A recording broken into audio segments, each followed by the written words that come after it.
Eu sou Renata Figueiredo, sou do Ministério da Transparência, Fiscalização e Controle, antiga CGU. Para a gente é um prazer participar de eventos dessa natureza, porque, como eu disse a Cláudia, eu trabalho não na área de controle exatamente, né, na área de auditoria e fiscalização, mas trabalho na área de transparência e prevenção à corrupção. Então, a natureza do nosso trabalho é essencialmente preventivo e depende, em grande medida, dessa interação entre governo, sociedade, empresa e todos juntos pensando, academia, todos juntos pensando em como construir políticas positivas, né? Então, a gente sempre fica muito grato e muito satisfeito de participar de eventos desse tipo. Portanto, parabenizo a organização na pessoa da Cláudia. Cumprimento aqui meus colegas de painel, doutor Marcelo, do nosso também órgão de controle TCU, Felipe Saboia, do Ethos, que é um parceiro já antigo da CGU nessas ações de ética e integridade. Na verdade, o Ethos foi, em grande medida, responsável pela nossa aproximação com o setor privado e muito que a gente conseguiu avançar até hoje foi em razão dessa interseção com o Instituto Ethos e dessa colaboração que eles sempre se prestam a fazer conosco. Então, o meu objetivo aqui é falar um pouco das mudanças que a gente tem percebido no setor empresarial em função da publicação da Lei Anticorrupção, né, que é a Lei 12.846. O meu enfoque aqui não vai ser na lei propriamente dito, mas vai ser nos incentivos que a lei traz para o setor privado, para as empresas realmente investirem nos mecanismos de prevenção. Bom, aqui eu trouxe só o objetivo da lei. Prometo que esse vai ser o único juridiquês que eu vou usar na minha apresentação, né? Então, a Lei 12.846, ela é de 2013 e agora há pouco que eu estava me dando conta que hoje, dia 1º de agosto, está completando exatamente 3 anos que a lei... de setembro, então, 3 anos, 1º de agosto.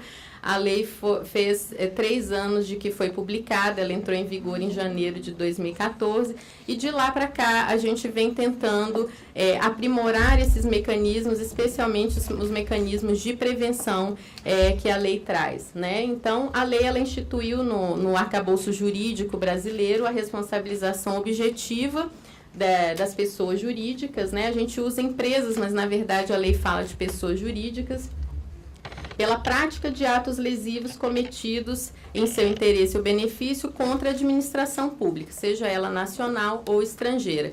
Então, isso significa dizer que a lei agora traz uma responsabilidade, a possibilidade de punição das empresas, né, se algum ato de corrupção, ou, na verdade, ela é mais abrangente do que corrupção propriamente dita, for praticado em seu interesse ou benefício. Então, isso significa dizer que a lei trouxe, sim, mecanismos pesados de punição, ela prevê multas altas, declaração de inidoneidade, publicação de decisão e, nos casos mais graves, até dissolução da própria empresa. Mas ela também trouxe um viés preventivo, né? E é esse viés preventivo que a gente acredita que será capaz de mudar o ambiente de negócios no Brasil. E que a gente, na prática, já está percebendo um movimento bastante satisfatório nesse sentido. Então, a conjunção desses dois fatores, punitivo e preventivo, é que vai levar a essa mudança no ambiente empresarial brasileiro, né, possibilitando, então, negócios mais justos, possibilitando melhores oportunidades de negócio para todos. Então, pegando aqui uma frase dita há pouco pelo Dr. Marcelo, se todo mundo trabalhar de maneira mais ética e honesta, todos saem ganhando. E isso é verdade. E isso, na verdade, tem que ser parte do ambiente de negócios, e as empresas têm um papel muito relevante nesse sentido. Então, colocando o tema, né, do nosso painel, ética é acesso. Ética é realmente acesso não só para a população que depende de serviços de saúde, de produtos de maior qualidade, com melhores preços, e isso depende também de uma melhor participação das empresas nos processos, né? Tanto de inovação quanto de contratação pública. Então, investir em ética realmente traz mais acesso. Então, os mecanismos de prevenção que a lei traz, né, são traduzidos no programa de integridade. A regulamentação da lei fala do programa de integridade, que, usando o termo usualmente conhecido, são os programas de compliance, né? Eu brinco que esse termo agora está na moda. Todo mundo fala de compliance, todo mundo fala de integridade, mas o que é isso, né? A gente está falando do quê? Em relação à lei especificamente, né, o que se aplica aqui à nossa legislação nacional, ela traz como programa de integridade, que é um programa de compliance específico para prevenir, detectar e remediar os atos lesivos previstos na 12846, que é a lei anticorrupção. Então, se a gente for pensar numa figura que traduza um pouco essa diferença entre compliance e programa de integridade, é essa figura que os senhores estão vendo, né? O compliance de uma empresa, ele abarca outros segmentos que não só anticorrupção, antifraude, né? Mas o nosso foco especificamente, aquela bolinha ali do meio, é nas medidas anticorrupção, e especialmente as medidas que prevêem algum tipo de fraude no relacionamento da empresa com o setor público. Então, fazendo assim uma distinção mais conceitual, compliance em geral trata dos mecanismos internos para garantir conformidade com leis estrangeiras de combate à corrupção, como a lei americana, que é o FCPA, a lei do Reino Unido, que é o K-Bribery Act, e também é relacionado a outros temas, como eu falei, envolve questões ambientais, questões trabalhistas, questões de concorrência. O CAD, por exemplo, atua também bastante nessa área de compliance e integridade, mas voltado às políticas anticoncorrenciais, né? E o programa de integridade, que é basicamente o nosso foco, trata dos mecanismos internos para garantir também a conformidade, né? Ambos tratam de conformidade com a lei anticorrupção, que é mais ampla. Em geral, essas leis estrangeiras, elas tratam da corrupção, pagamento de suborno mesmo, né? A nossa lei, ela vai além disso, porque ela fala de atos lesivos contra a administração pública. Então, vai desde a promessa do pagamento de uma propina, vai desde tentar fraudar uma licitação, a fraude propriamente dita, ela trata de fraude em execução de contratos públicos. Então, é uma gama muito ampla de possibilidades de infração à lei, né? Então, por isso, os mecanismos de compliance das empresas, mesmo aquelas empresas multinacionais que já tinham seus programas de compliance, eles têm que ter esse olhar voltado especificamente à lei, porque pode ser que os seus mecanismos de controle não estejam adequados a prevenir esse tipo de ato lesivo, né? E aqui, olhando para o cenário nacional, o que a gente percebe, em geral, é que as empresas multinacionais, elas já estão muito mais sensibilizadas para esse tema, porque elas atuam no mercado internacional, elas já estavam sujeitas a essa legislação internacional, seja nos Estados Unidos, seja na Europa ou Canadá. Então, esse tema do compliance é muito palatável, né? E, portanto, elas estão agora, em geral, nessa fase de adaptação à lei brasileira, né? A nossa preocupação maior, não que seja mais importante do que no outro caso, mas no caso das empresas nacionais, não. Para as empresas nacionais é muito mais difícil assimilar essa nova cultura, né? E é por isso que é tão importante acordos setoriais, como que a Cláudia citou agora há pouco, da área de saúde, que congrega 250 empresas, né? E que esse tipo de iniciativa é muito importante para sensibilizar o mercado interno da importância de se investir nesses mecanismos, né? Então, a gente tem que investir não só nisso, como também nas micro e pequenas empresas. Eu não conheço detidamente o setor de vocês, mas imagino que grande parte dessas empresas, como você mesma citou, sejam muito pequenas. Então, vocês imaginam que para uma empresa grande já é difícil ouvir falar e tentar implementar concretamente medidas de integridade, muito mais para uma empresa pequena, que às vezes tem 2, 3 funcionários, mas que vende muito para o governo ou é subcontratada por uma empresa grande. Então, o nosso trabalho também é focado a orientar, sensibilizar esse segmento que no Brasil é muito relevante, participa em grande medida de licitações públicas e, portanto, envolve muito risco, né, de corrupção e outros atos lesivos. Então, eu trouxe aqui nessa figura, para, resumidamente, apresentar para vocês o que é esse programa de integridade, né? Quando a gente fala de programa de integridade, o que a gente está falando, né? Então, esses quatro círculos aí de fora dizem respeito aos grandes pilares de um programa, né? Com o que a empresa tem que se preocupar para efetivamente adotar essas medidas e fazer com que elas sejam efetivas. A primeira coisa é o apoio e comprometimento da alta direção.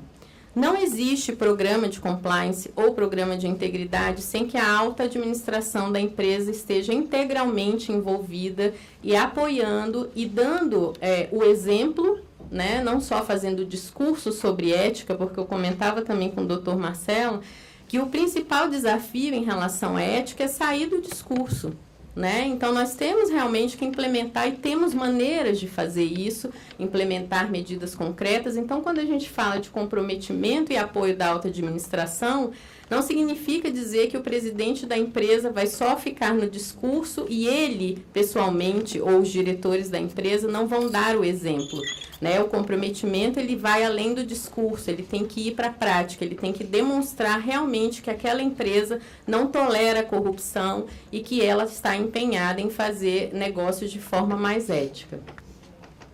Em relação ao programa especificamente, tem que ser definido uma instância responsável pelo programa. E por que a gente fala instância? Porque isso varia de empresa para empresa. Pode ser um comitê, pode ser uma diretoria, pode ser uma pessoa, no caso de uma empresa pequena. O fato é que alguém tem que se responsabilizar por isso. Alguém tem que ser responsável por olhar pelo todo, né? As grandes empresas, por exemplo, têm uma auditoria interna, têm os seus controles internos, tem um comitê de ética, tem a área de recursos humanos, mas como ela faz tudo isso funcionar de uma forma ordenada para que todos os riscos de integridade sejam cobertos? É essa instância de integridade que vai olhar e cuidar disso.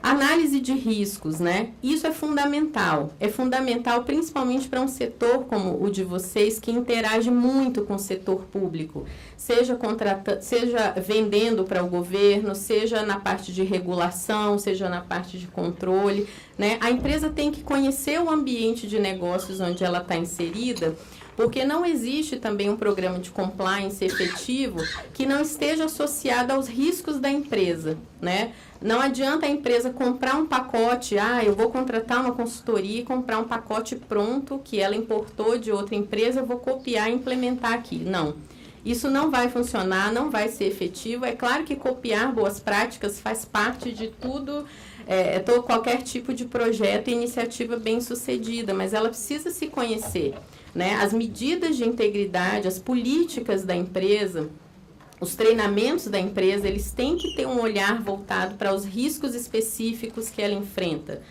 E especialmente empresas que interagem muito com o setor público têm que ter um cuidado redobrado, principalmente na política de relacionamento com agentes públicos, né? Mesmo que se tenha um código de ética fabuloso, né, não é suficiente ficar no código de ética. Tem que ter procedimentos, tem que ter uma rotina estabelecida, né? As pessoas têm que ser informadas sobre como elas têm que atuar, o que elas podem fazer, o que elas não devem fazer de jeito nenhum, né? Então, isso tem que estar no dia a dia da rotina da empresa. E monitoramento contínuo. Por quê? Não adianta também criar um programa que na sua base foi originado da análise de riscos, ele tem uma estrutura muito boa, e não tornar aquilo vivo dentro da organização, né? As falhas detectadas, os problemas detectados, eles têm que ser capazes de retroalimentar as rotinas, as políticas, os procedimentos, porque senão ele também não vai ser efetivo. Ele nasce efetivo, mas ele daqui a pouco deixa de ser. E aí, no meio disso tudo, tem o código de ética, padrões de ética, conduta, política, procedimento, comunicação e treinamento, que são maneiras que a organização tem de difundir isso internamente. E o que é importante observar? Né? Como eu já falei um pouco, o grau de adequação ao perfil da empresa, né? Não existe um programa de compliance exatamente igual ao outro, né? Porque depende dos riscos, e isso é muito importante no âmbito da lei, quando a gente está no âmbito de um processo de responsabilização, um acordo de leniência, que seja, porque se a gente detecta que é um programa meramente formal, ele é desconsiderado. Né? Então, o que eu quero deixar claro para vocês é que é importante investir, mas é importante investir olhando para si mesmo, né? Não comprando um pacote pronto e fazendo só por fazer. E aí, no caso das micro e pequenas empresas, a própria legislação já fala numa redução de formalidades quando a gente vai avaliar. Então, isso nos possibilita também orientar as empresas para que elas adotem maneiras simples de prevenção, de detecção, sem se onerar muito com isso. E aqui eu quero só aproveitar a oportunidade para deixar um convite para vocês, para conhecerem e participarem do Proética, que é uma iniciativa que a gente já tem desde 2010 com o Instituto Ethos, muito antes da lei entrar em vigor, e que é interessante perceber a evolução do entendimento, né, sobre o Proética, porque lá no começo, o Felipe pode também me ajudar depois nesse testemunho, o ambiente era muito hostil, né? Quando a gente chegava para falar com as empresas sobre integridade, sobre ética, a resposta que a gente tinha era: quem é o governo para falar de ética e integridade, né?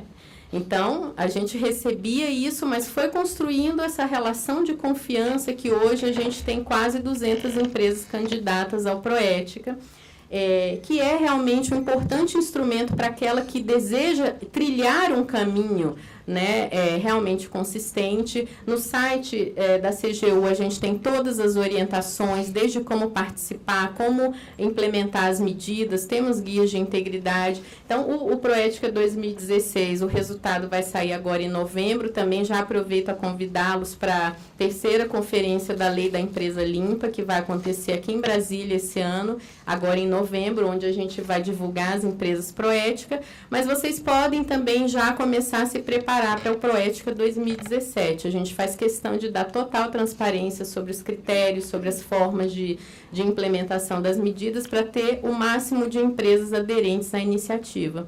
Então, quero agradecer novamente e fico à disposição para perguntas. Obrigada.